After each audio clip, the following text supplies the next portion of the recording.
Many Fukushima residents are still not allowed back into areas of high radiation. But now Japanese Environment Ministry personnel are planning a trial cleanup. Government officials designated certain areas in 7 Fukushima municipalities as no-go zones. They previously delayed major cleanup operations for fear of radiation exposure. But in August, they'll start cleaning up the town of Namie. They'll work on residential areas, roads, and fields.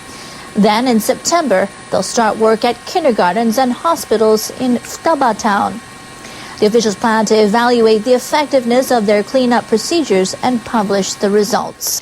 Regulators have been checking into the safety of the only operating nuclear plant in Japan. They've endorsed a risk assessment by the operator of the OE complex before stricter guidelines come into effect in July.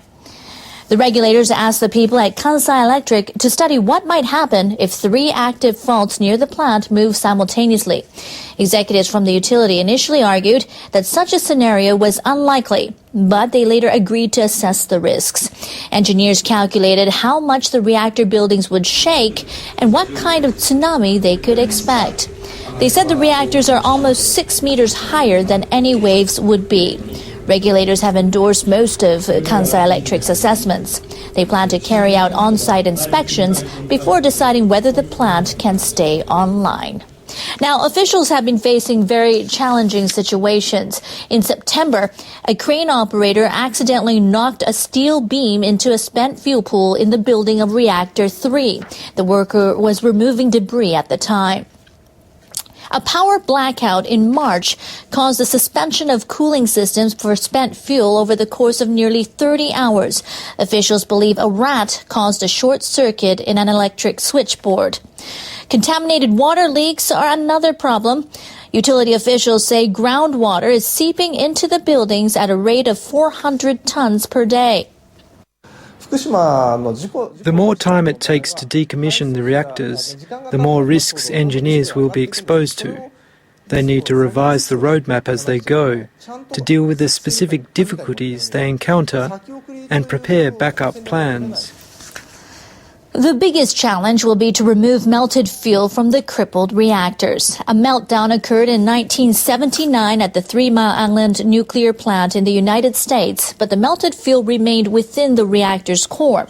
The meltdowns at Fukushima Daiichi caused the fuel to eat through the core of the reactors. Engineers still don't know the exact location of the melted fuel.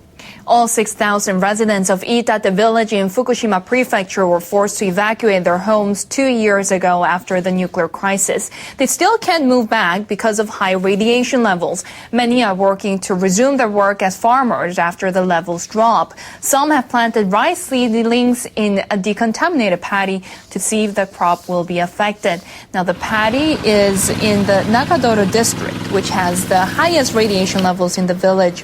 In August, workers removed 5 centimeters of topsoil from the paddy. Levels of radioactive cesium in the remaining soil reportedly fell more than 90%. Village officials plan to harvest the rice in September. They will dispose of it after analyzing how much cesium it contains. It's tough and sad for us to throw our crops away. But we are looking forward to positive results from the test, as that will help bring us a bright future. Anita, the official, says he hopes the result of the test planting will lead to an early return of the villagers. Japanese engineers may be able to start removing fuel from the reactors at the Fukushima Daiichi plant earlier than previously expected. Officials of the government and the plant's operator say they want to speed up the process. They've drafted a new roadmap for getting the work done. The officials jointly released a revised timetable for decommissioning the 4 reactors damaged in the earthquake and tsunami 2 years ago. The plan covers various scenarios for removing the melted nuclear fuel from 3 of them. It calls for work to begin on separate dates for each of the reactors. Engineers will start with the number 1 and 2 reactors in the year 2020 at the earliest. That's 18 months sooner than the previous plan. But work on reactor number 2 could be delayed until 2024. It'll depend on how quickly engineers can decontaminate the reactor building.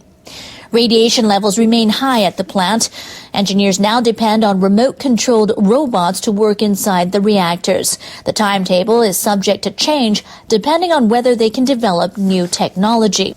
Schools all around the plant were contaminated with radiation after the nuclear accident 2 years ago. Officials with Japan's Environment Ministry say many of them have now been decontaminated. Government officials conducted a survey in 58 municipalities in eastern Japan. They did not include areas in Fukushima Prefecture. Almost 1,600 schools were included in the survey.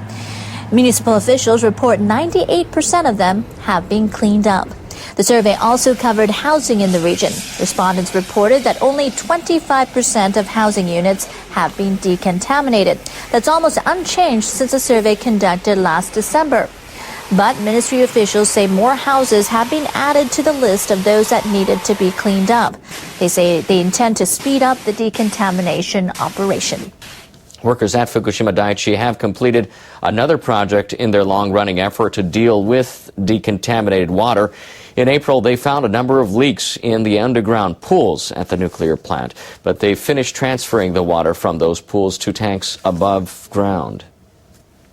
Officials at Tokyo Electric Power Company decided to stop using all 7 pools after learning of the leaks.